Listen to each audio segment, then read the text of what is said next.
এটা রবিউল আউয়াল মাস, আজকে শেষ জুমা।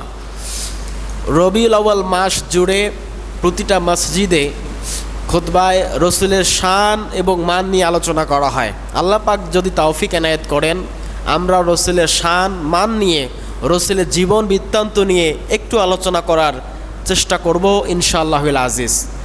একটু সাউন্ড বাড়ায় দেন মতিন সাহেব, একটু আমার গলায় লাগে, সাউন্ড কানে না আসলে গলায় লাগে, গলা ভেঙে যায়। তাহলে এটা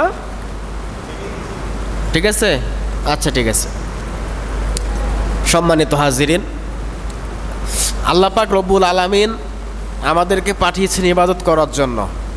যেহেতু রবিউল আউয়াল মাস, রসুলের শান এবং মান নিয়ে আলোচনা করার চেষ্টা করব ইনশাআল্লাহুল আজিজ। কিছুদিন আগে আমরা সবাই জানি একটা দিন গেল, দিবস গেল 12 রবিউল আউয়াল।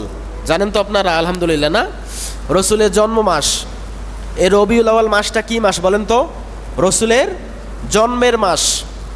রবিউল আউয়াল মাসের 9 তারিখ, 10 তারিখ, 11 তারিখ অথবা 12 তারিখ রসুল সাল্লাল্লাহু আলাইহি সাল্লাম দুনিয়াতে শুভ আগমন করেছেন, জন্মগ্রহণ করেছেন, এতে কোনো সন্দেহ নাই। তবে তার জন্মের তারিখ নিয়ে একটু দ্বিমত আছে, কমপক্ষে 7টা মতভেদ পাওয়া যায়। তার মধ্যে প্রসিদ্ধ মতভেদ যে 12 রবিউল আউয়াল মাসে অর্থাৎ 12 রবিউল আউয়ালে তিনি জন্মগ্রহণ করেছেন। আমরা বিশ্বাস করি রসুল সাল্লাল্লাহু আলাইহি সাল্লাম যদি 12 রবিউল আউয়াল মাসে জন্মগ্রহণ করেন, রবিউল আউয়ালের 12 তারিখ জন্মগ্রহণ করে আমরা বিশ্বাস করি, 9 তারিখ জন্মগ্রহণ করলে আমরা এটাও বিশ্বাস করি, 10 তারিখ জন্মগ্রহণ করলে আমরা এটাও বিশ্বাস করি। যদি অন্য কোনো তারিখেও আল্লাহ রসুল জন্মগ্রহণ করেন আমরা সেটাও বিশ্বাস করি। এর উপর আমাদের ঈমান আছে না নাই? আছে, আলহামদুলিল্লাহ। তো তারিখটা মূল বিষয় নয়, বিষয় হচ্ছে রবিউল আউয়াল মাসে আল্লাহ রসুল জন্মগ্রহণ করেছেন, এটা অত্যন্ত সঠিক। তামাম পৃথিবীর আলেম ওলামাগণ একমত, আল্লাহ রসুল রবিউল আউয়াল মাসে জন্মগ্রহণ করেছেন।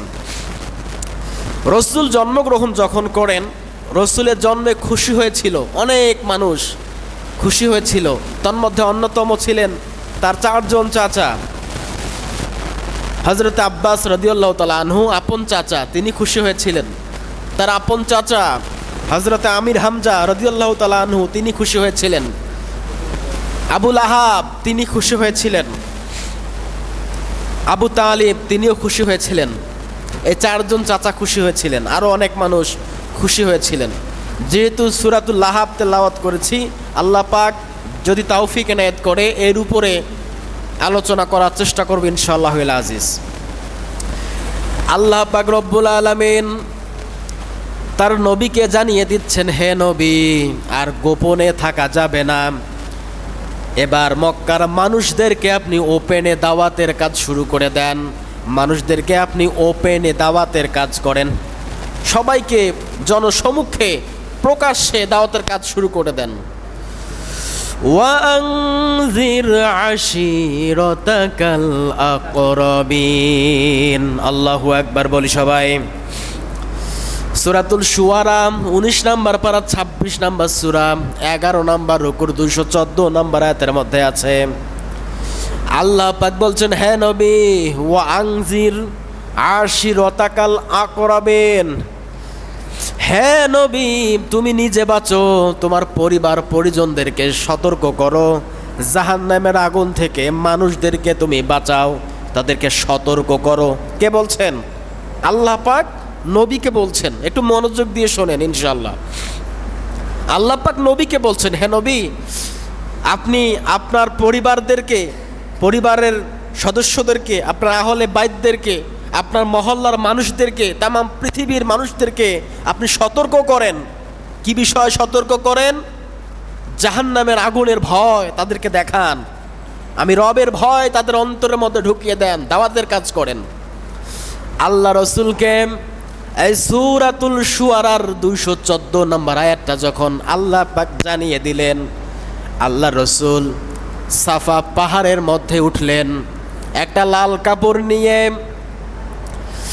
আল্লাহর নবী লাল কাপড় উত্তোলন করলেন, সবাইকে আহ্বান করলেন। ওই সময়ের প্রযুক্তি ছিল লাল কাপড়। যদি কোনো মানুষ বিপদে পড়ে, একটা উঁচু স্থানে দাঁড়িয়ে লাল কাপড় হাতে নিয়ে নাড়াচাড়া করে, মানুষরা দেখে মনে করে লোকটা বিপদে পড়েছে, বাঁচাই, সাহায্য করার জন্য এগিয়ে যাই। আল্লাহ রসুল কি প্রযুক্তি ব্যবহার করে নাই? ওই সময় আল্লাহ রসুল লাল কাপড় উত্তোলন করেছেন সাফা পাহাড়ের মধ্যে উপরে উঠে। সর্বপ্রথম প্রযুক্তির আবিষ্কার হয়েছে, আল্লাহ রসুলও প্রযুক্তি ব্যবহার করেছেন। আজকে যদি এই প্রযুক্তিতে আল্লাহ রসুল থাকতেন, কোনো নবী থাকতেন, অবশ্যই এই প্রযুক্তিকে আল্লাহ পাক তার রসুলদের মাধ্যমে, নবীদের মাধ্যমে সঠিক পথে ব্যবহার করার নির্দেশ দিতেন। কথা বলেন ঠিক কিনা? নির্দেশ দিতেন। আল্লাহর নবী লাল পতাকা উত্তোলন করলেন, সকল মানুষ ছুটে আসলো, মুহাম্মদ কি বলতে চাই আমরা একটু শুনে যাই। হাজার হাজার মানুষ সেখানে সমবেত হলো। আল্লাহর নবী সবাইকে ডাক দিয়ে বলছে, ও মানুষ সকল, আমি যদি এখন আপনাদেরকে বলি এই পাহাড়ের অভ্যন্তরে একদল সৈন্যবাহিনী রেডি হয়ে আছে, আপনাদেরকে অতর্কিত হামলা করবে, আপনাদেরকে অতর্কিতভাবে আক্রমণ করবে, আপনারা কি বিশ্বাস করবেন? হাজারো মানুষ বলছে, হ্যাঁ আমরা বিশ্বাস করি। কেন? কারণ আপনি সাদিক, আপনি সত্যবাদী, আপনি আল আমিন, আপনি বিশ্বাসী, আপনি কখনোই আমানতের খেয়ানত করেন নাই, আপনি কখনোই মিথ্যা কথা বলেন নাই। হ্যাঁ আমরা বিশ্বাস করি। অনেক মানুষ যখন এই কথা বলছে, ওই দলের মধ্যে ছিল আবু লাহাব, আল্লাহর নবীর আপন চাচা। ডাক দিয়ে বলছে, মুহাম্মদ, লানত ইয়া মুহাম্মদ, তোমার ওপর লানত, তোমার ওপর অভিশাপ। এই কথা বলার জন্যই তুমি আমাদেরকে ডেকেছ নাকি? এখনো কথা শেষ হয় নাই।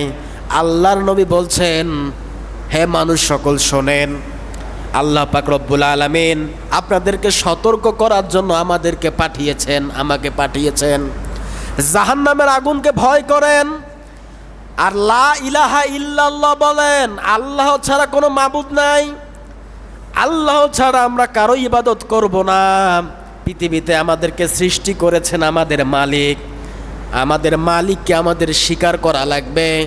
আর নবী আমি মুহাম্মদ, আমাকে আল্লাহ পাক পাঠিয়েছেন দূত হিসাবে, নবী হিসাবে, আমাকে মানেন, স্বীকার করেন। অধিকাংশ মানুষ মেনে নিয়েছে, কিন্তু সব থেকে বেশি জ্বলেছে আর পুড়েছে আবু লাহাব। আবু লাহাব কি হয়? তার আপন চাচা। আবু লাহাব ডাক দিয়ে বলছে, মুহাম্মদ তোমার ধ্বংস হোক, এই কথা বলার জন্যই তুমি আমাদেরকে ডেকেছ। তাফসীর কারকরা লিখেছেন, শুধু এই কথা বলেই আবু লাহাব থেমে গিয়েছেন তা নয়, একটা পাথর নিয়ে আল্লাহর নবীকে নিক্ষেপ করেছে। বলি নাউজুবিল্লাহ। সূরা লাহাবের ব্যাখ্যা বলছি, এর শানে নজুল বলছি। সম্মানিত হাজিরিন, যদি কোনো বিষয়ে তাফসীর করতে হয় কোরআনুল কারীম থেকে, আল্লাহর কসম করে বলি, কোনো সূরা বা একটি আয়াত, একটি শব্দের তাফসীর করার মতো যোগ্যতা, জ্ঞান, দক্ষতা, আল্লাহর কসম আমি নগণ্য গোলামের কিচ্ছু নাই আমার কাছে। কিন্তু আমি চেষ্টা তো করতে পারি ইনশাল্লাহ, নাকি? কোনো আয়াতের তাফসীর করতে গেলে সর্বপ্রথম শর্ত এর সঠিক তেলাওয়াত, শুদ্ধ তেলাওয়াত লাগবে, এর সরল অনুবাদ লাগবে, এর শানে নজুল লাগবে, এই আয়াত সম্পর্কে বর্তমান প্রেক্ষাপটের কি মিল রয়েছে এটা বলা লাগবে, এবং এই আয়াতের মূল শিক্ষা কি এটা মানা লাগবে। কটা বিষয় বললাম? কমপক্ষে 5টা। এই 5টা বিষয় মাথায় রাখা লাগবে, তারপর আয়াতের পূর্ণ তাফসীর করা সম্ভব, তাছাড়া হবে না। এখন আমি আপনাদেরকে আয়াতের শানে নজুল বলছি। আবু লাহাব ঢিল দিয়েছে আল্লাহ রসুলকে, পাথর দিয়ে আল্লাহ রসুলকে ঢিল মেরেছে আবু লাহাব। আল্লাহ পাক রব্বুল আলামিন চিত্রটা তার কুদরতির চোখে দেখেছেন কি দেখেন নাই বলেন? আল্লাহ পাক তো সব দেখেন, জানেন কে কি করে। আল্লাহ পাক রব্বুল আলামিন বিষয়টা পছন্দ করে নাই। আবু লাহাব নবীকে বলছে ধ্বংস